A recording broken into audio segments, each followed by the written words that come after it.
It's here, and boy am I excited. I've been waiting over a week for this Squid Game Mask set. So let's open up the box and see what we have.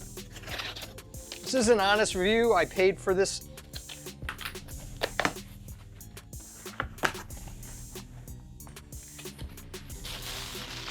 A little lighter than I expected. And here they are, all in plastic bags. So let's do a top-down shot and get into the details on these masks. Checking my records, I paid $38.15 for this mask set. The dimensions of the mask are supposed to be 8.2 inches and 10.4 inches, so we'll check that out. And just the general quality. So let's start out with the mask itself. We'll just pick one of these round ones. Under 10, 8 on these round masks. And they're all pretty much the same except for the symbols. This front man mask is 7 and 8. So a couple inches in this direction and this direction. For some reason I think the symbols are smaller. This is a very lightweight band. The whole mask is lightweight.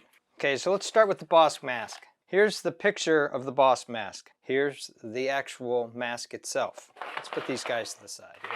The facets are entirely different. You got 2 holes right here that don't seem to be associated with this. You got open areas here and in the nose. Good to breathe.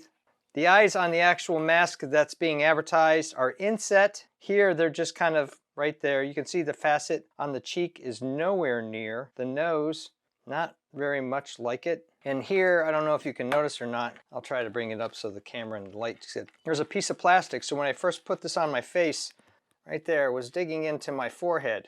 Not a very comfortable feeling. There's also some plastic here on the cheek area, kind of a triangle facet here that's not even in this part of the mask. If somebody wanted to do a quick Halloween mask and they didn't care too much about the details, you're probably okay. Put a hood on. Everybody will figure out it's Squid Game, but as far as anywhere near what was in the movie, not close at all. Here you can see a picture of the Squid Man mask as it advertises on the site. There is this detail here of a strap and 2 straps here. On the back, all we have is one 1 centimeter long strap. Of this are fairly accurate, although you do have kind of a little bit of a divot there that's not in the actual mask itself from the release of the mask. So the holes don't even look like they match.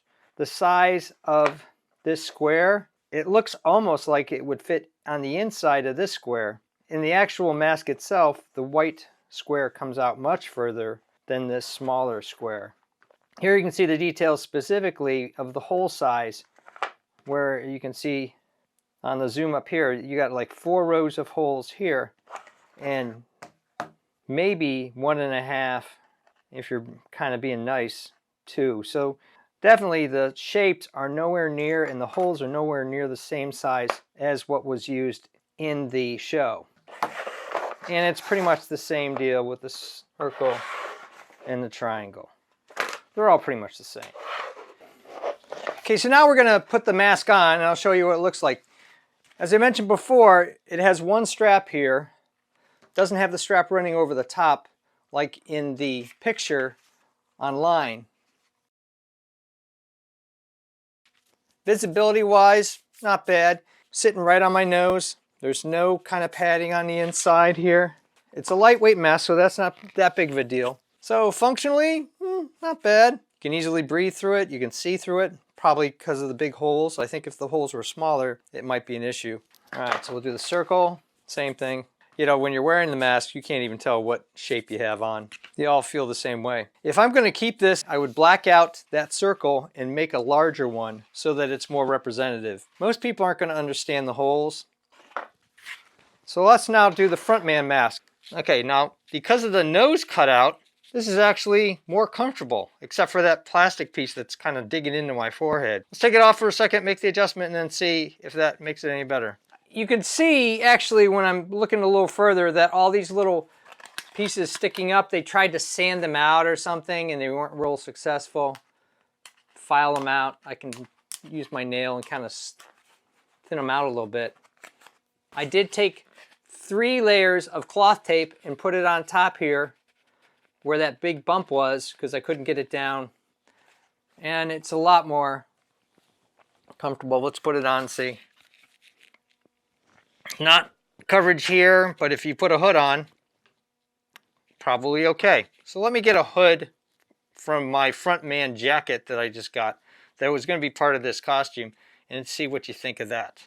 So here's the jacket I got at the Salvation Army. It's fairly screen accurate. Now let's put the mask on and see if that helps with the jacket. I'll post up there where he did this whole costume, and I'll be getting it out in the next couple days. Or if it's available, it's already up there. So what do you think?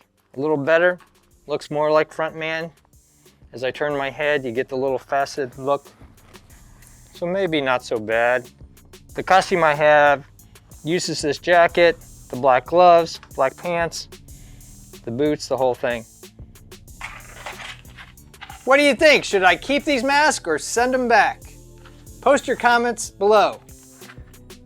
If you like cosplay, props, and costumes, making and breaking things, designs of all kinds, home repairs, I do sports evaluations, electronic evaluations, all sorts of crazy things. Check out my channel and please subscribe, because you never know